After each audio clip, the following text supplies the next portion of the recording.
రాకేష్ గారు చెప్పండి, మీ దగ్గర ఉన్న ఆధారం ఏమిటి? ఈ సన్న బియ్యం ఇప్పుడు ఎన్నికల మేనిఫెస్టోలో ఇప్పుడు నా దగ్గర ఉంది, దాంట్లో ఎక్కడ ప్రత్యేకించి సన్న బియ్యానికి ఇస్తామని చెప్పలేదు కదా. అయినప్పటికీ మీరు ఎట్లా డిమాండ్ చేస్తారు సన్న బియ్యానికి ఇవ్వాల్సిందేనని? వరి పంటకు 500 బోనస్ అన్నారు, సన్న బియ్యమా దొడ్డు బియ్యమా అని అప్పుడు చెప్పలేదు కాబట్టి వాళ్ళకి అవకాశం ఉంటుంది కదా. రాకేష్ గారు sir, good morning sir. Good morning panel మెంబర్స్కి, పోరెడ్డి కిషోర్ రెడ్డి గారికి, అదేవిధంగా ఇందిరా గారికి, సాక్షి న్యూస్ ప్రేక్షకులకు, శ్రీనివాస్ గారికి. సార్, మీరు అడిగినటువంటి సూటి ప్రశ్న ఏంటంటే, ఇక్కడ సన్న బియ్యానిక దొడ్డు బియ్యానికి ఎక్కడ చెప్పలే కాబట్టి వారు దేనికని ఇవ్వచ్చు. సార్, సన్నము దొడ్డు అని చెప్పలేదు సార్. ఎలక్షన్ మేనిఫెస్టోలో ఏం చెప్పారు? వడ్లకు 500 రూపాయల బోనస్ ఇస్తామన్నారు. ఆ వడ్లకు ఎక్కడన్నా మీరు వాళ్ళ మేనిఫెస్టోలో సన్నయి దొడ్డు అని చూపిస్తారా సార్? నెంబర్ 1. నెంబర్ 2, నేను ఏమంటున్నా నువ్వు ధాన్యానికి 500 బోనస్ అనేది పక్కన పెట్టు. ఈరోజు పరిస్థితి ఏంది? నిన్న మా గౌరవ మంత్రి హరీష్ గారు పెట్టిన ప్రెస్ మీట్ ఏంటి సార్? ఇప్పటి వరకు ప్రభుత్వం డిక్లేర్ చేసింది. ఎందుకంటే గత 2 సీజన్ల కలిపి, గత సంవత్సరం అంటే పంటకాలం, వానాకాలం, ఎండాకాలం కలిపి 3 కోట్ల మెట్రిక్ టన్నుల ధాన్యాన్ని ప్రభుత్వం కొనుగోలు చేసింది. కానీ నిన్న ఏది మంత్రిమండలి తర్వాత ప్రభుత్వం డిక్లేర్ చేసిన డేటా ఏందండి?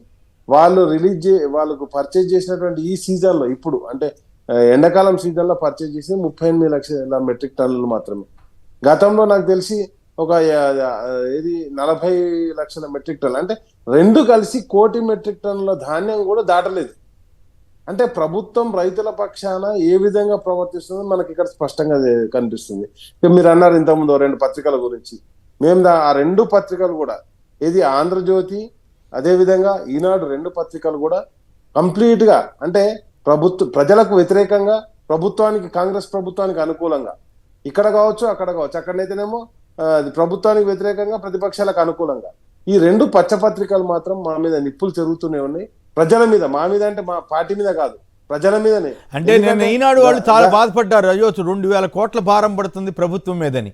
ఇవాళేమో జ్యోతి వారు బాధపడ్డారు, ఇవాళ కూడా అయ్యో దొడ్డు బియ్యం ఎవరు వాడుకోవట్లేదు, అందుకే సన్న బియ్యానికి ప్రోత్సాహం ఇస్తున్నాము అని చెప్పి మొత్తం జాకీలేసి లేపే ప్రయత్నం చేస్తున్నారు. పోనీ ఇక్కడ చేస్తే చేయొచ్చు, అక్కడ పనిగట్టుకుని దరిద్రపు కొట్టు వార్తలు రాస్తున్నారు, మరి అన్యాయంగా రాస్తున్నారు కాబట్టి ఈ ప్రస్తావన తేవాల్సి వచ్చింది. ప్రభుత్వ వాదన ఇవ్వడం తప్పు కాదు, ప్రభుత్వ వాదన ఇవ్వడం తప్పు కాదు, కానీ కాంగ్రెస్ మేనిఫెస్టోలో ఏముంది, ఏం చేయలేదని రాయాలి కదా. అది మాత్రం రాయకుండా చాలా జాగ్రత్తగా బాగా అవుతున్నారన్నదే పాయింట్ ఇక్కడ.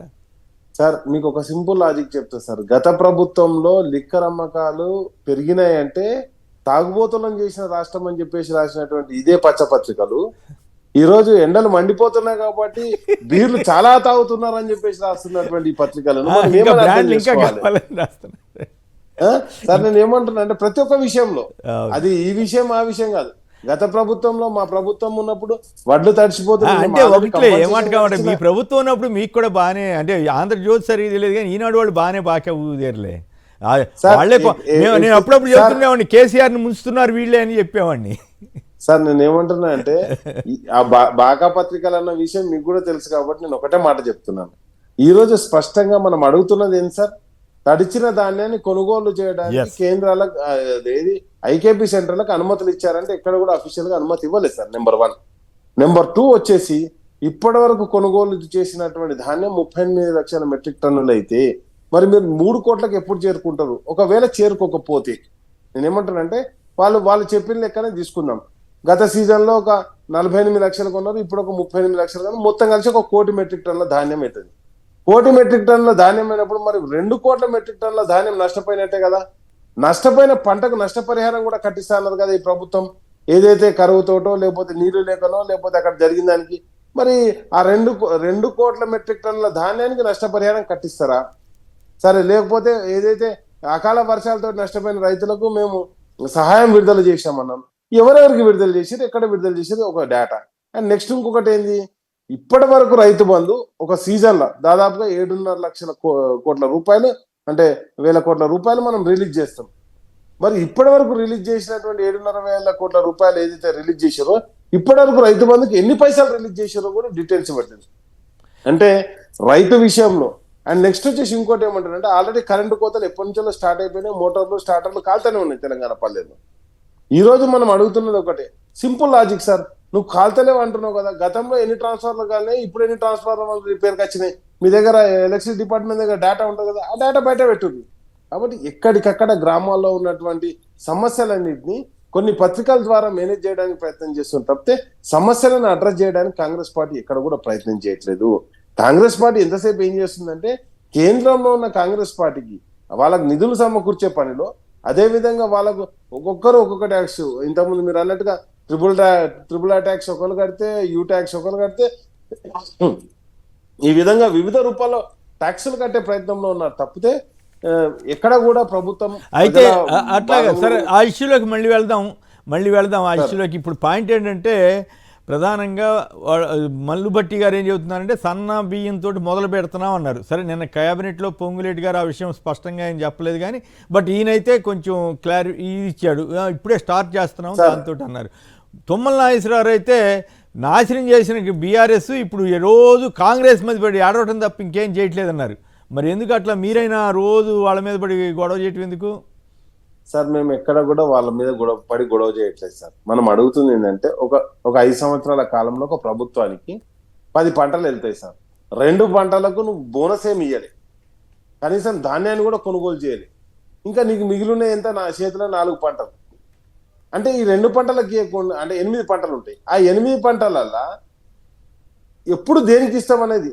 ఇంకోటి వచ్చేసి నేను ఏమంటే ఈ రాష్ట్రంలో పండిన అన్ని ధాన్యాన్ని కొనుగోలు చేయమని అడుగుతున్నాం. మనం ఓన్లీ వడ్లు ఒక్కటే కాదు.